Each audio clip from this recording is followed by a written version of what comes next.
Mukama omulungi yebazibwe abandaba era abampuliriza.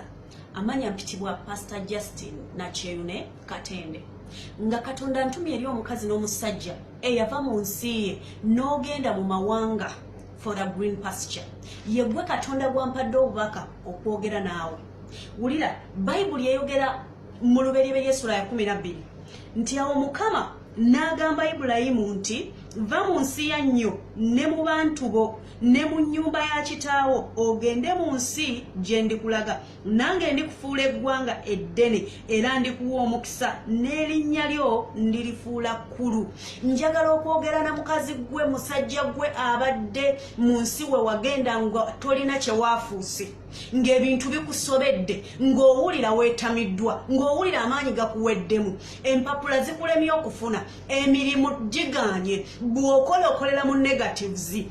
Oyina wotuse n'owulira nga bikutamye, si nsonga nsi kimwoli. Okyasobola okuba oli mu Middle East, okyasobola okuba oli mu America, okyasobola okuba oli mu Europe, okyasobola okuba oli Australia. Si nsonga wooli, naye njagala okutegeeza nti Katonda akyasobola okuwa omukisa. Ye mwennyini Katonda yeegambira jjajjaffe Ibulayimu nti ngenda kulaga ensi mwe ngenda okuweera omukisa. Va mu nnyumba ya kitaawo, va mu bantu bo, va mu bantu bo abo ababadde bakumanyi tolina kyoli, genda awantu wengendo okuweera omukisa. Njagala okutegeeza mukazi gwe musajja gwe abadde aweddemu amaanyi ng'olaba ebintu biganye ng'ogamba tebikyasoboka. Njagala kusaba naawe, njagala kukiza Katonda naawe nti Katonda eyakutwalamu eyo ensi eyinza okuba eringa embi, naye Katonda mwesigwa agenda kuweeramu omukisa, kubanga kino kigambo kye. Newankubadde gw'oyinza ogamba teyagamba gwe yagamba Ibulayimu, oli muzzukulu wa jjajjaffe Ibulayimu, y'ensonga lwaki tumuyita jjajjaffe. Twala okukkiriza,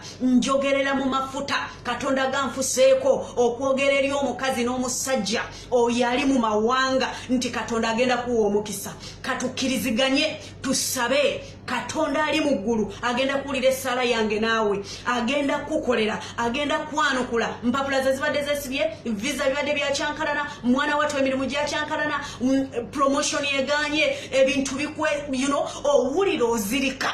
Njagala okwogera nawe nti Katonda mwesigwa, Katonda mulungi, agenda kukusisinkana, agenda kusisinkana, agenda kyusa obulamu bwo, agenda kufuula omukisa. Wulira agambye Ibulayimu nti ngenda kukufuula omukisa. Kati katusabe, katukize Katonda akufuula omukisa mu ggwanga eryo. Togenda kulemererwa, togenda kusirana, togenda kudda wammwe mu kuswala. Ekyo nkisazamu mu linnya lya Yesu omwana Katonda omulamu. Kitange Katonda ayinza ebintu byonna. Nteeka omusajja n'omukazi, oyo eyaleka abaana be, oyo eyaleka bazadde be, oyo eyaleka kitaawe, oyo eyaleka famire ye, n'agenda mu nsi eyo, mwakkiriza nti ogenda muweera omukisa. Kabaka w'abakabaka, leka amafuta agali ku jjajjaffe Ibulayimu nafuuka eggwanga eddene, nafuuka eggwanga ery'omukisa. Gake ku musajja oyo, gake ku mukazi oyo abadde awulira nga bimusobedde, ng'awulira yeetamiddwa, ayagala kwetta, ayagala kudda waabwe. Mukama musisinkane, ensonga ze zibadde ziruddewo. Leka wabeerewo ekisa ekyokwanguwa, leka wabeerewo amafuta agamutuusa mu ebyo bye wamusuubiza. Mu linnya lya Yesu omwana Katonda omulamu, ogenda kufuna obujulizi, ogenda kulaba obulungi bwa Katonda. Amanya asigadde ndi Pastor Justin Nakyeyune Katende. Mukama bampeera omukisa.